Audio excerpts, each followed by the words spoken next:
informations.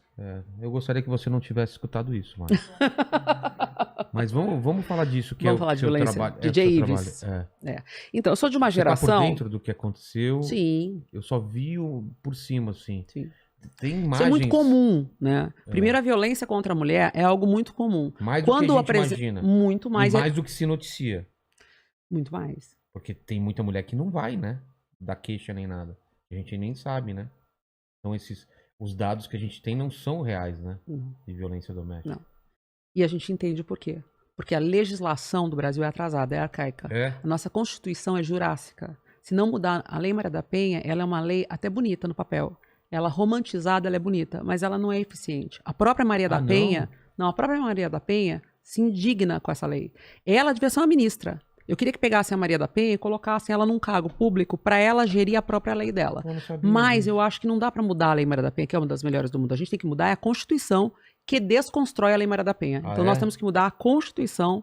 Uma vez mudando a Constituição, aí você dá suporte para a Lei Maria da Penha, que merece nosso respeito, merece, porque ela é uma mulher que ela pagou em vida, né? Ele tá solto, ele vai ser solto, se ele já não foi solto. Então, assim, o Brasil é um país que desrespeita as mulheres. O Brasil é um país que mata as mulheres, né? Em estatística da ONU, nós somos o 3º lugar do mundo. Mas eu te digo que nós não temos estatística. Então, se nós não temos estatística, nós devemos ser o 1º lugar no mundo que mata mulheres. Né? Eu enterro mulheres o tempo todo. Hoje eu tenho 19 bebês vítimas do feminicídio que vieram durante a pandemia. Durante a pandemia eu trabalhei muito no voluntariado. Porque quando eu me vi sozinha, dentro de casa, com filhos para criar, com filhos para formar, e aquele desespero do incerto, do que vai acontecer, etc. E eu já era voluntária em causas para mulheres, já fazia esse trabalho nas delegacias da mulher, que chama-se Sentinela do Bem, eu já fazia esse trabalho. Na pandemia eu falei, vamos jogar 100% nisso, porque eu não vou olhar a dificuldade, e eu vou trabalhar pelas pessoas, porque eu vou me sentir importante, isso vai passar, minha cabeça não vai pirar. Porque eu sou uma pessoa muito ativa, eu não consigo ficar trancada dentro de casa. Então, durante a pandemia, eu fui todos os dias à delegacia, eu fiz as delegacias todas, eu fiz os acolhimentos todos. Eu não faço a parte psicológica e nem faço a parte jurídica. Eu faço a parte, todas as delegacias da mulher, da capital de São Paulo, e o meu projeto pode ser usado em qualquer... Não é instituto, não é ONG, eu não recebo doação, nem R$1. Se eu não tiver gasolina, eu chego de qualquer jeito. E eu não gosto dessa coisa eu não quero R$1 de dinheiro público para o meu voluntariado. O Sentinela do Bem consiste em receber as vítimas que adentram na delegacia e não tem para onde ir. Porque eu, há 3 anos atrás, passei por isso e eu não tive para onde ir. A violência contra a mulher acontece sempre véspera de final de semana, feriados e datas comemorativas. E principalmente se aquecer, se tiver calor. Então, eu, infelizmente, foi véspera... Porque no verão aumenta? Aumenta a violência.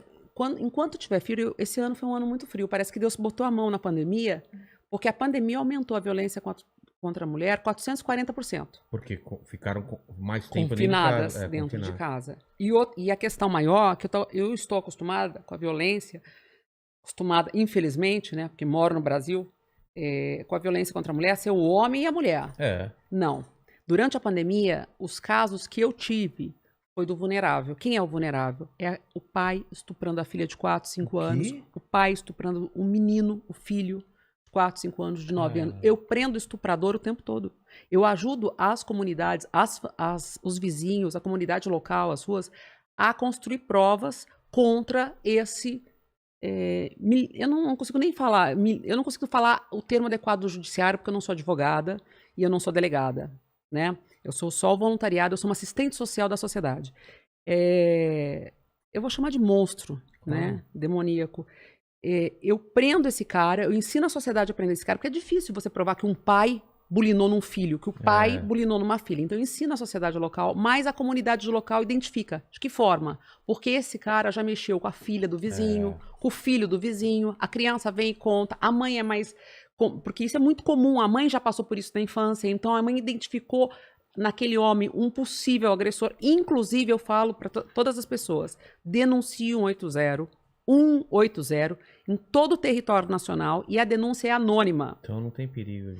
A denúncia é anônima, você pode achar que dentro da tua casa acontece alguma coisa de errado, que o seu cunhado pode estar agindo, você denuncia e a polícia vai averiguar, porque a polícia é espetacular. Eu faço parto com a Polícia Civil, com a Polícia Militar, porque a violência doméstica acelera o parto, né? Então eu já fiz, esse ano eu fiz 2 partos sozinha. Caramba. Sozinha não, com a Polícia Civil, com a Polícia Militar. São homens guerreiros, são mulheres maravilhosas, que se dedicam com muito amor ao próximo.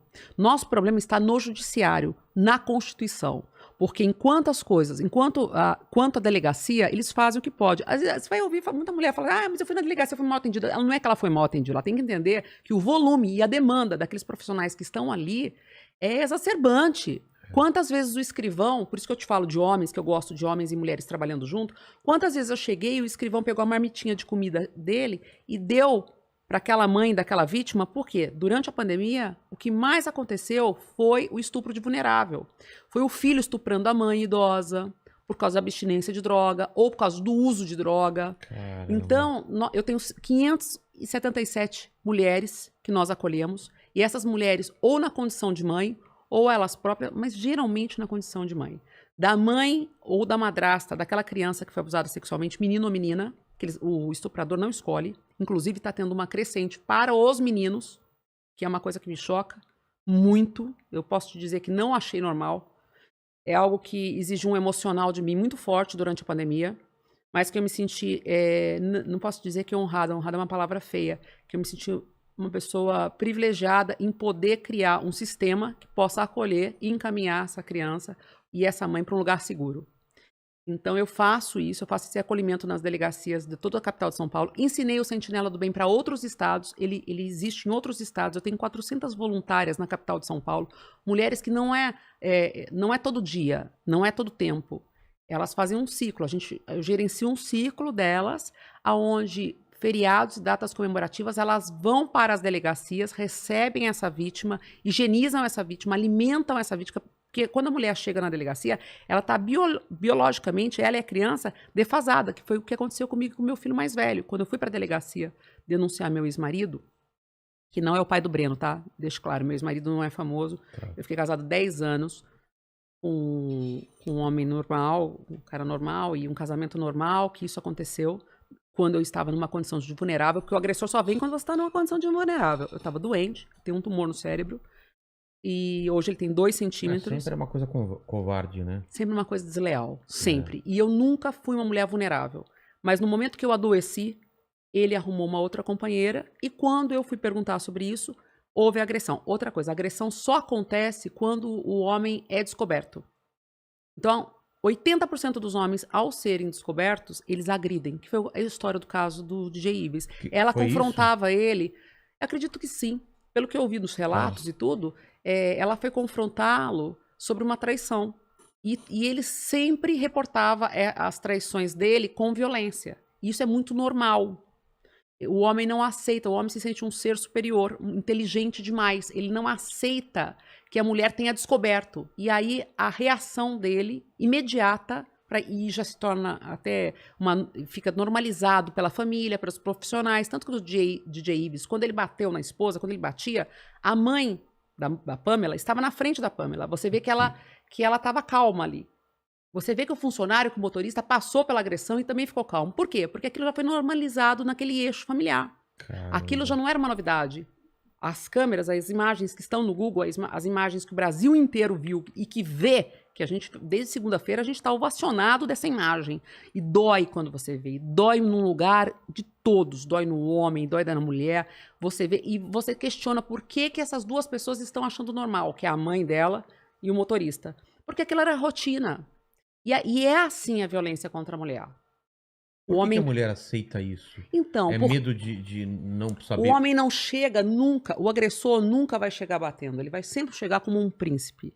Ele vai sempre chegar doce, elegante. Aquele homem acima de qualquer suspeita para a sociedade. Aquele homem que é bem quisto no eixo familiar, aquele bom pai, aquele homem que é grande profissional, aquele homem que é um provedor de todos, bacana com os amigos, bacana com as amigas dela. Só que ele começa a isolar essa mulher.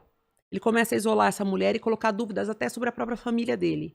Ela perde comunicação. Dele ou dela? Dele também. Ah, é? Sim. Ele se aposta dessa mulher, ele chega de modo doce, gentil e generoso, e ele se aposta dessa mulher, ele faz com que a mulher, é o ciclo da violência, ele faz com que a mulher se sinta insegurança só ao lado dele. Só ao lado dele. Que até a irmã ou o irmão dele, porque eu vivi isso, até a irmã ou o irmão ofereça risco para essa mulher. A única pessoa que ela pode confiar é nele. E no momento que a mulher está em situação de vulnerabilidade totalmente omissa, é totalmente à parte da sociedade e não consegue mais nem escolher as coisas, nem depende dele para tudo, é ali que começa a violência. E essa violência, ela é uma violência no começo velada. Por exemplo, ele começa a ter uma irritabilidade muito grande, falar em vogal com a mulher, ele já não mais fala frases, ele fala, eu costumo dizer que os primeiros sinais para você conhecer uma traição ou para você conhecer um homem violento é quando ele começa a te tratar, mesmo na condição de namoro, na condição de ficante ou na condição de marido. Começa a te tratar por vogal, A, E, I, O, U. Ele fala, você fala alguma coisa, ele fala, ah! Aí você fala outra coisa sobre coisas rotinas do dia a dia, ele fala, ele já não passa a te responder. Ele responde em vogal. Aí eu, entendeu? Sim. Ali já é um sinal que ele tá traindo essa mulher e que vai vir uma possível agressão, porque a agressão só vem junto com a traição. Ah, é? Ela sempre vem junto com a traição. Não fala não fala porque ela tá assistindo episódio da Matsunaga. Não, mas eu tô... Isso a gente não tá nem colocando os casos de alcoolismo, por exemplo, que aí o cara bate porque tá bêbado também. Tem isso também, né? De alcoolismo. Eu como... Isso acontece bastante? Eu acho que a droga, o álcool... O agressor é agressor. Não, eu sei, mas... O agressor é agressor. Eu trago mais quando é a violência sexual, por exemplo, contra a idosa, que foi algo que eu vivi na pandemia e vivo agora, estou vivendo, que é algo assustador. Filho estuprar mãe por falta de droga, por abstinência de droga, porque ele ficou confinado com abstinência de droga. Então eu tive muito caso desse, ou o excesso de álcool.